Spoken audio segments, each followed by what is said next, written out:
Opa aí pessoal, tudo certo? Basquetinho no ar pra gente falar, na verdade, começar uma nova série aqui no nosso canal. A partir de agora vamos lançar semanalmente a escalação ideal das equipes da NBA, considerando as divisões. Sim, para quem não conhece ou não está muito antenado na NBA, a gente vai explicar para vocês mais ou menos como é que funciona e a gente entende. Você que já acompanha a NBA há muito tempo está cansado de saber que são 30 times divididos por duas conferências, 15 times de cada lado. Mas até as pessoas que já acompanham há muito tempo nem estão ligados a respeito dessas divisões. Isso porque, no fim das contas, isso não tem tanto impacto, com exceção do calendário da NBA. O que acontece? Cada uma das conferências conta com 3 divisões diferentes. E nós vamos falar a respeito dessas divisões em específico, começando hoje com a seleção ideal da seleção do Atlântico. A gente decidiu selecionar essa divisão primeiramente porque nós acreditamos que será a divisão da qual teremos menos movimentações até o final do período de transferências e trocas da NBA. Então até o começo da temporada, todos esses jogadores aqui que nós selecionamos para a nossa seleção ideal certamente estarão no bolo lá no final, a não ser que algo muito incrível aconteça. Então antes da gente começar, se inscreve no canal, deixa o seu like, lembrando que a nossa meta é de 30 likes para esse vídeo e estamos aí tentando alcançar o número de 1000 inscritos aqui no Basquetinho. Teremos vídeos aqui semanalmente, vários vídeos por semana para poder estar falando a respeito da bola de laranja, então chega de enrolação, bora aqui para nossa seleção ideal da divisão do Atlântico.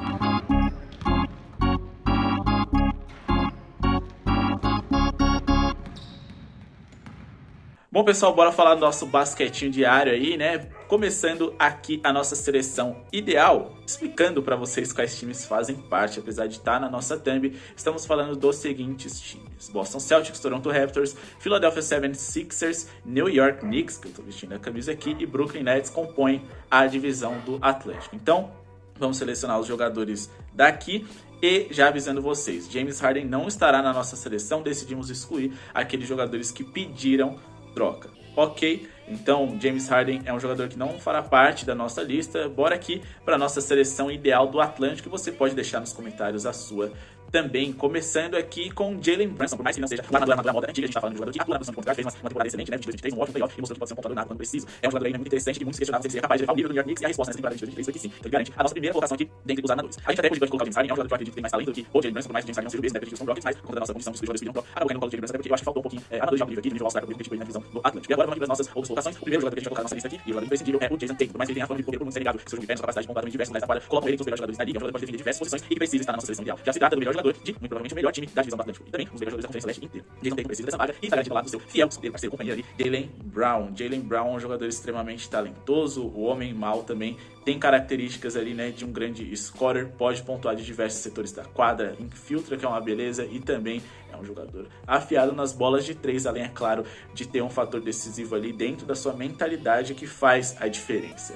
Para muitos, inclusive, ele é o melhor jogador do Boston Celtics, apesar de eu achar que isso não é uma verdade e que o Jason Tatum ele enfrenta muito mais essas questões de ser um pipoqueiro, porque muitos são fãs do Jaylen Brown e acreditam que ele deveria ser o franchise player dessa equipe. Isso na verdade só foi usado por mim de argumentos para poder trazer o quão ele é um jogador que precisa estar nessa escalação ideal da divisão do Atlântico. Aqui a gente cogitou ali, né? Na verdade não cogitou porque a gente acha que Jason Tatum e Jaylen Brown precisam estar aqui de qualquer jeito, mas a gente precisa fazer a menção honrosa para Mikal Bridges, também jogador que veio do Phoenix Suns para o Brooklyn Nets, teve uma metade ali, né, de temporada final pelo Brooklyn Nets absurda, mostrando que ele pode sim ser um All-Star, quem sabe até um franchise player, e é um jogador ali, né, absurdo, que teria espaço aí em diversas escalações ideais aqui de divisões, mas infelizmente no Atlântico ele acabou batendo de frente com Jaylen Brown e Jason Tatum e aí ficou complicado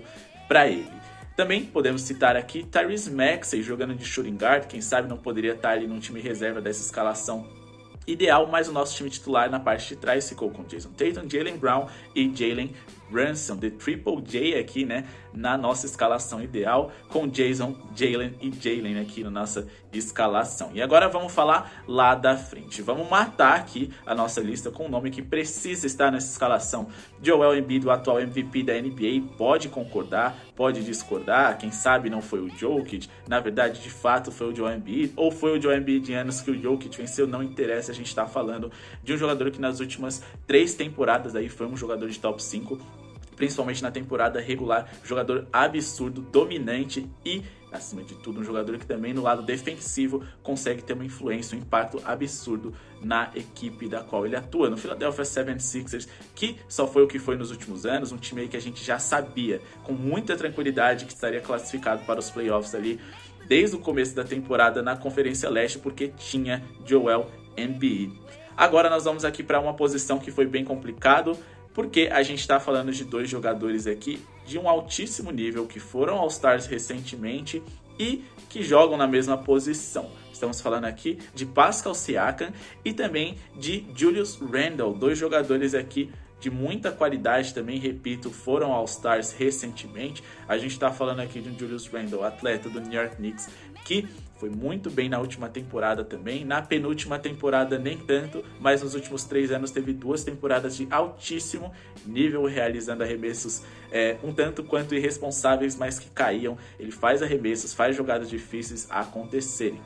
Do outro lado, a gente está falando não necessariamente do franchise player do Toronto Raptors, porque ali a gente tinha um time titular ali do Toronto Raptors muito uniforme nessa questão de protagonismo. Ora era o Fred VanVleet, ora era o Pascal Siakam, Scottie Barnes em ascensão, mas o Pascal Siakam é um jogador que foi campeão da NBA pelo Toronto Raptors, já ganhou o prêmio assim como o próprio Julius Randle de Most Improved Player, mas eu acho que ele tem mais condições de jogar em diversas posições e diversos setores da quadra do que o Julius Randle. É um defensor de cobertura muito interessante também, no caso o próprio Julius Randle, mas é um jogador que precisa muito da bola nas mãos para poder fazer acontecer. Acho que ele teria um choque ali com o Joel Embiid, e lembrando que a gente sempre tenta montar escalações ideais que seriam possíveis de jogarem juntos. Então eu acho que o match ali, né, do Joel Embiid, camaronês também ali, com o Pascal Siakam, também camaronês, apesar do Joel Embiid ser naturalizado francês, é mais interessante do que seria Joel Embiid e Julius Randle, principalmente porque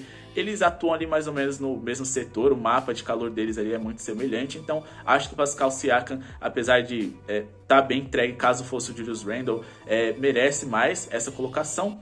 Excelente defensor, pode jogar em diversas posições também ali, principalmente do garrafão, da ala e também ali, né, como power forward. É um jogador que eu gosto muito também, pode não estar presente nessa temporada que vai iniciar pelo Toronto Raptors, mas é um jogador que até segundas ordens faz parte da divisão do Atlântico. Então a nossa seleção ideal ficou com Jalen Brunson, Jaylen Brown, Jason Tatum, Joel Embiid e Pascal Siakam. Deixe aí nos comentários se você concorda, se você discorda. Lembrando aqui, né, temos como menção honrosa Michael Bridges do Brooklyn Nets, Nicholas Claxton do Brooklyn Nets, Julius Randle do New York Knicks, que a gente até falou um pouquinho a mais dele também, além também, né, dos jogadores do Boston Celtics que acabaram de chegar, no caso o Kristaps Porzingis, e jogadores que já estavam no elenco, como por exemplo o Al Horford, também extremamente experiente, vencedor.